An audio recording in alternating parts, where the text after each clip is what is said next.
Da un anno, ogni 4 settimane, Nicola Casarin vola ad Haiti per contribuire alla costruzione di una scuola per i bambini abbandonati che vivono nelle favelas.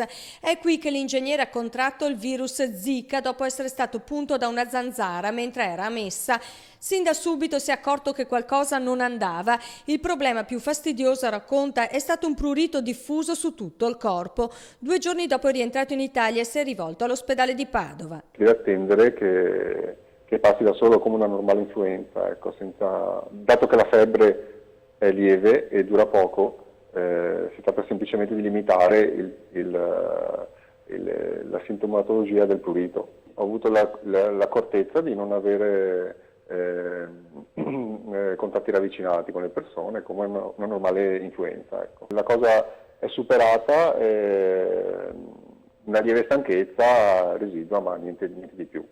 Eruzioni cutanee, febbre, dolori muscolari alle articolazioni sono questi i sintomi caratteristici dello Zika virus. È un'eruzione che assomiglia un po' al morbillo, un po' a un esantema solare, cioè come uno che ha preso troppo sole e quindi che fa molto prurito.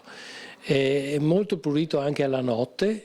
È un aspetto abbastanza caratteristico per un medico, si diffonde rapidamente in tutto il corpo, il virus ha un'incubazione breve, quindi 1-7 giorni. A rischio sono in particolare le donne in gravidanza perché il contagio provoca malformazioni al feto. Se uno ha in programma o una gravidanza e ha in mente un viaggio di nozze in questi paesi, forse non è l'idea migliore. Ecco. Infine, secondo il dottor Sgarabotto, non esiste rischio di focolaio dato che siamo in inverno.